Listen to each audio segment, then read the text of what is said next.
আসনাদ আব্দুল্লাহ সাহেব আছেন। তো উনি এখন বলতে পারি আমরা বিপদমুক্ত। ওনার একটু ব্লান্ট ইনজুরি ছিল মাথায়, যার ফলে উনি ফেন্ট হয়ে গিয়েছিলেন। তো পরে আমাদের এখানে আসার পরে ওনার উন্নতি হয়েছে। আমরা তাকে ওসেকে ছিল অন স্টপ ইমার্জেন্সি সেন্টার থেকে আমরা আজকে তাকে কেবিনে শিফট করেছি। উনি মোটামুটি ভালো আছেন। তবে আমাদের সাথে এই 5 জনের মধ্যে 2 জন তাদের সার্জারি লাগছে। নিউরো সার্জনরা একজনকে অলরেডি ওটিতে নিয়েছেন, আর একজনকে নেবেন, আজকেই তাদের সার্জারি করবেন। তো বাকি রুগীরা প্রাথমিক চিকিৎসা নিয়ে চলে গেছেন, আর বাকি যে 3 জন আছেন ওনারা ভালো আছেন।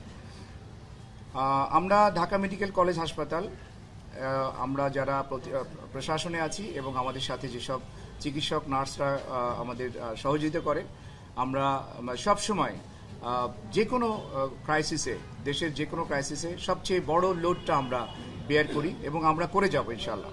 আপনাদের সহযোগিতায় আমরা এই দায়িত্ব নিচ্ছি। আর একটা বিশেষ বিষয় আমি বলতে চাই, আমাদের এখানে এখনও 100 জন ভর্তি আছে। টোটাল 850 জন আমাদের এখানে ভর্তি হয়েছিলেন।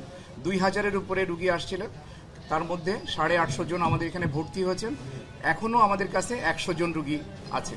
এর মধ্যে আইসিইউতে আছে 9 জন, আর অন্যান্য বিভিন্ন ওয়ার্ডে আছে general surgery, orthopaedic, neuro surgery, ENT, এই ওয়ার্ডগুলোতে আমাদের রুগীরা আছে।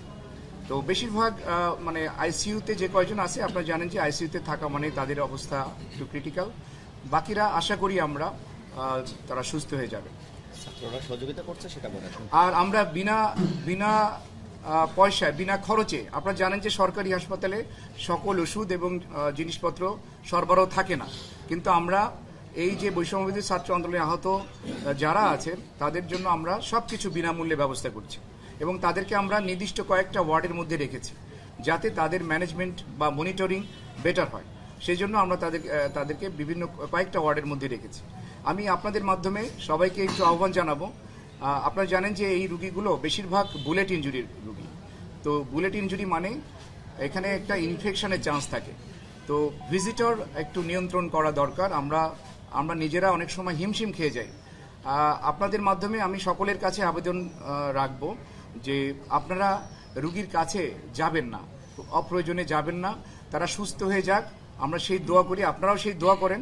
আর তার অ্যাটেন্ডেন্ট হিসেবে একসাথে একজনের বেশি যেন তার সাথে না থাকে, এই ব্যাপারে আপনারা একটু সহযোগিতা করবেন। তাদের আপডেটে 2 জনের অবস্থা একটু খারাপ, মানে খারাপ বলতে তাদের সার্জারি লাগছে, তাদের ইন্ট্রাক্রেনাল হেমোরেজ হয়েছে, মাথার মধ্যে রক্তক্ষরণ হচ্ছে, সেই কারণে এই 2 জনের সার্জারি লাগছে। আর বাকিদের সার্জারি লাগবে না, কনজারভেটিভ ট্রিটমেন্টে ইনশাল্লাহ ওনারা ভালো হয়ে যাবে।